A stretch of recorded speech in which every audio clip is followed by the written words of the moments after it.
बिहार यानी देश को अच्छे शिक्षक प्रदान करने वाला राज्य है। और क्यों ऐसी स्थिति आई कि लोग हम पे अविश्वास करने लग गए, ये पहचान का संकट। और इसलिए समय के अनुरूप हमें अपनी गति को एक सकारात्मक माहौल में आगे बढ़ाने के लिए तैयार होना होगा। एक सकारात्मक माहौल हमें पैदा करना होगा और सकारात्मक माहौल के लिए समय के अनुरूप हमें आगे बढ़ना होगा। तब प्रगति हो पाएगी, तब हम कुछ नयापन कर पाएंगे, तब नवाचार के हकदार बन पाएंगे, तब शिक्षा के क्षेत्र में कुछ नयापन दे करके हम लोगों के लिए एक नई प्रेरणा बन पाएंगे। केवल लकीर के फकीर बनकर के नहीं, लकीर के फकीर बनकर के हम कुछ नहीं कर सकते, कोई लक्ष्य को प्राप्त नहीं कर सकते। आज देश आगे बढ़ रहा है, हम उसमें पीछे नहीं रह सकते। शिक्षा का मानक क्या होगा? इस शासन में बैठे हुए लोग नहीं, बल्कि सामने बैठे हुए गुरुजन तय करने चाहिए, उनके द्वारा तय होना चाहिए कि हमें कहां पहुंचाना है शिक्षा को। आप शासन को बताइए, शासन उसको आगे लागू करेगा, उसमें सहयोगी बनेगा, लेकिन हमें उसके लिए मानसिक रूप से तैयार होना होगा। याद रखना, एक शिक्षक जीवन भर शिक्षक होता है, उसके मन में एक सीखने का एक भाव भी होना चाहिए और सिखाने की एक जज्बा भी होना चाहिए। ये दोनों बात एक साथ चलेगी, क्योंकि जब आपने अपनी स्कूली शिक्षा पढ़ी होगी, तब इतना बड़ा पाठ्यक्रम भी नहीं था, इतने भारी भरकम सिलेबस भी नहीं था, और भी कुछ नया देश और दुनिया में हो रहा है, ये सब कुछ नहीं था। टेक्नोलॉजी इतनी इंप्रूव नहीं थी। आज हम बहुत आगे बढ़ चुके, आज टेक्नोलॉजी बहुत आगे बढ़ चुकी है। हम उसमें अपने आप को उससे अलग नहीं कर सकते, उससे अपने आप को अलग नहीं कर सकते, लेकिन आपके लिए वो उतना ही सरल भी है। थोड़ा सा प्रयास, थोड़ा सा अभ्यास, एक बार आपका अभ्यास, कोई कारण नहीं कि आप उसे प्राप्त न कर सकते हैं, अवश्य प्राप्त कर सकते हैं। उसी दिशा में एक नया प्रयास प्रारंभ हुआ है। जैसे बेसिक शिक्षा ने बाल वाटिका के एक नए कार्यक्रम को बनाया है। नेशनल एजुकेशन पॉलिसी में 6 वर्ष से ऊपर के बच्चों को बेसिक शिक्षा परिषद के स्कूलों में भर्ती करना है, तो 3 से 6 वर्ष का बच्चा कहां जाएगा? तो इसके लिए बाल वाटिका एक नया रूप आया है। बाल वाटिका के रूप में हम उसको बनाएंगे और मुझे प्रसन्नता है कि 5000 से अधिक बाल वाटिकाएं इस सत्र में प्रारंभ हो चुकी हैं, जिसके माध्यम से 25,000 से अधिक बच्चों को वहां पर पढ़ाने लिखाने की कार्रवाई प्रारंभ हो चुकी है। हमारे जनप्रतिनिधि वहां जा रहे हैं और हम लोगों ने इस बात को तय किया है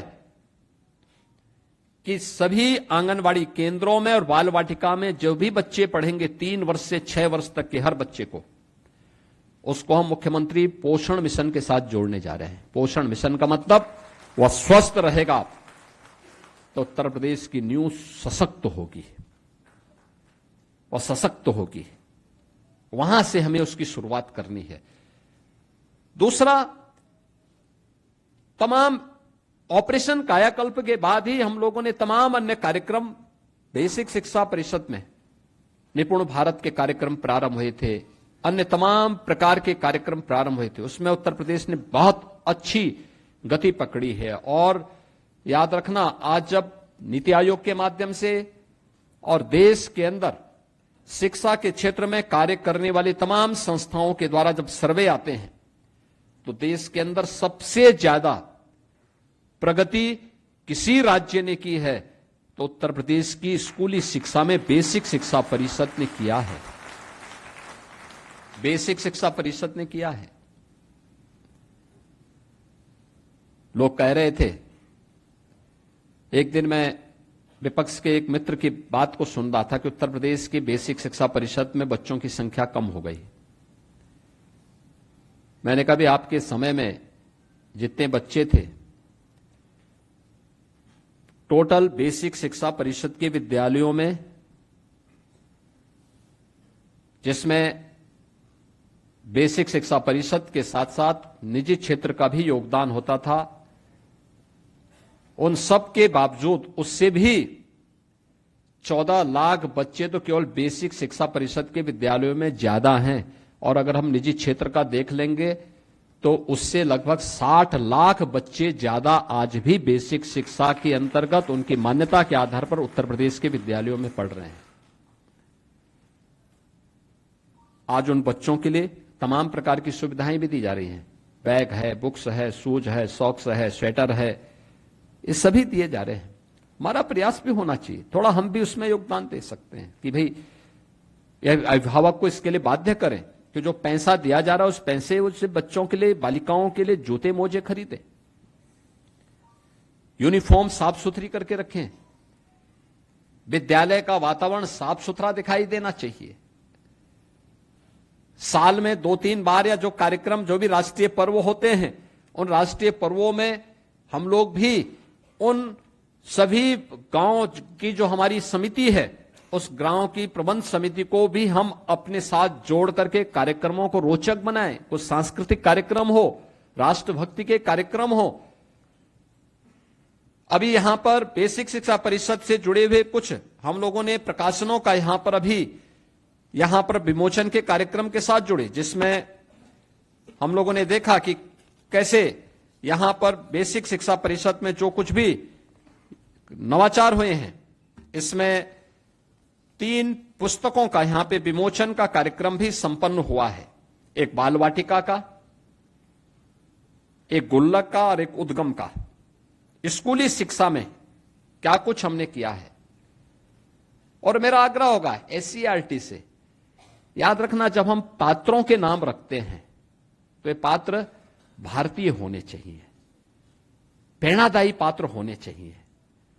याद रखना, हमारे यहां पात्रता की दृष्टि से देखना है तो रामायण और महाभारत से बढ़कर के पात्रता की श्रेणी दूसरी कोई और नहीं हो सकती, कोई नहीं हो सकती।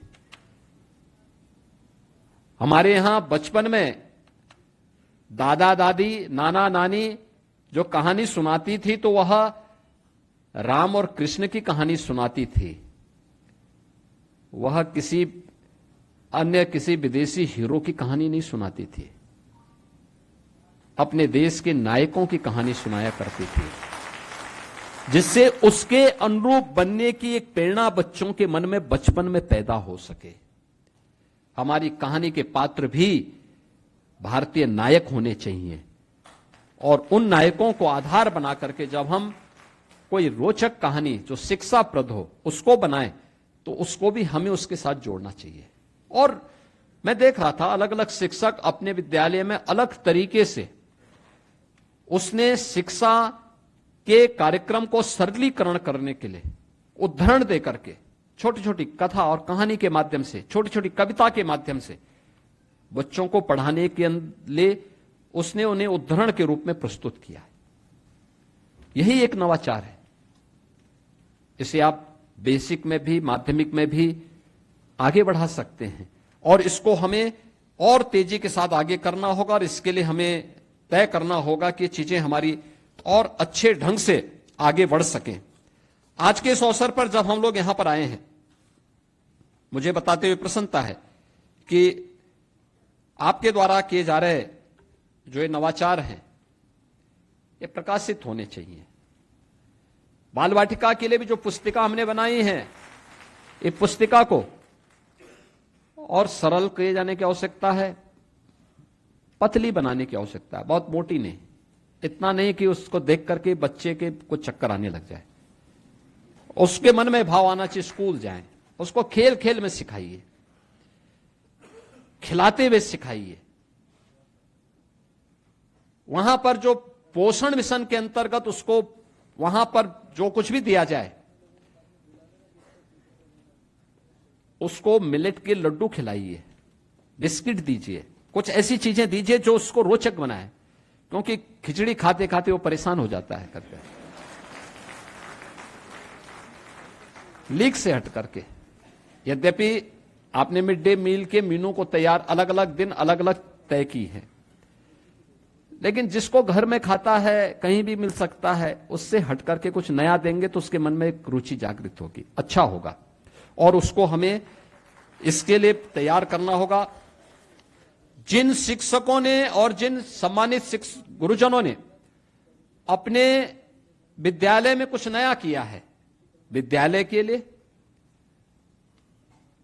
शिक्षा के क्षेत्र में परिवर्तन करने के लिए, आपके नवाचार के उसमें प्रकाशित होकर के हर विद्यालय में पुस्तिका पहुंचाई जानी चाहिए, हर जगह पहुंचाइए किन किन लोगों ने क्या क्या किया है। और जिन 81 शिक्षक, जिन बेसिक शिक्षा के 66, माध्यमिक शिक्षा के शेष जो 15 शिक्षकों को या स्ववित्त पोषित के जिन 12 और 3 शिक्षकों को हम यहां सम्मानित कर रहे हैं, उन विद्यालयों में भी इन सभी शिक्षकों के बारे में विस्तार से और क्या क्या चीजें इन्होंने लिखी हैं, क्या क्या चीजें इन्होंने की हैं, इसको भेजिए वहां पर। थोड़ा अन्य लोग भी प्रेरित होंगे। वहां के असेंबली में इसके बारे में बोला जाना चाहिए। विद्यालयों की मॉर्निंग असेंबली में बच्चों के सामने बताया जाना चाहिए कि इन शिक्षकों को इस आधार पर हमने सम्मानित किया है। और यह प्रेरणा है शिक्षा जगत के लिए भी, वर्तमान के लिए भी और भावी पीढ़ी के लिए भी। और इसीलिए आप सबके प्रति मैं हृदय से अभिनंदन करते हुए आज के इस अवसर पर कुछ चीजें थी जो आप लोगों ने वो किया है, और मैं आप सबसे इस बारे में कहूंगा, अच्छा करिए। हम लोग आपके साथ में हैं, राज्य सरकार और ये डबल इंजन की सरकार आपके साथ में है।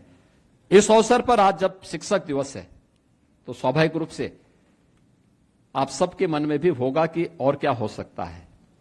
हम लोग एक चीज की आज घोषणा करना चाहते हैं, और वह है कि सभी शिक्षकों को, ये शिक्षक हमारे चाहे वह प्राथमिक के हों, उच्च प्राथमिक के हों, चाहे वह शासकीय सहायता प्राप्त माध्यमिक विद्यालयों के हों, अशासकीय सहायता प्राप्त महाविद्यालयों के हों, या स्ववित्त पोषित विद्यालयों के हों, महाविद्यालयों के हों, इन सबको हम कैशलेस उपचार की व्यवस्था का लाभ देंगे।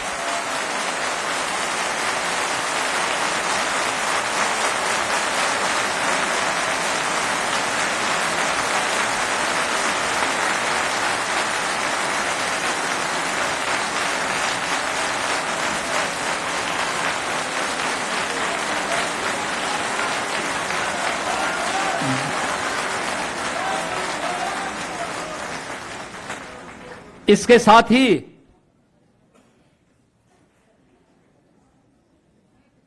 शिक्षा मित्र, अनुदेशक और रसोइया को भी हम इसके साथ जोड़ेंगे।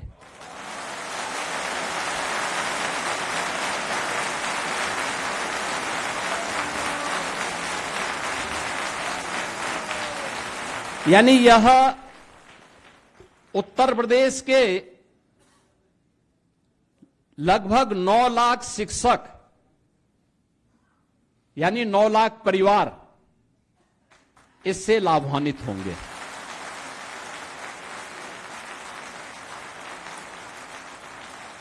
अभी हम लोग इस व्यवस्था को इसके साथ दे रहे हैं, और मुझे लगता है कि ये सभी विभाग, बेसिक है, माध्यमिक है या उच्च है, बहुत शीघ्र इस औपचारिकता को पूर्ण करते हुए एक कैशलेस उपचार की व्यवस्था का लाभ इन्हें उपलब्ध करवाने की दिशा में अपने कार्यक्रम को तेजी के साथ आगे बढ़ाए। एक समय सीमा के अंदर इसको पूरा कर लें, जिससे ये सुविधा सबको प्राप्त हो सके।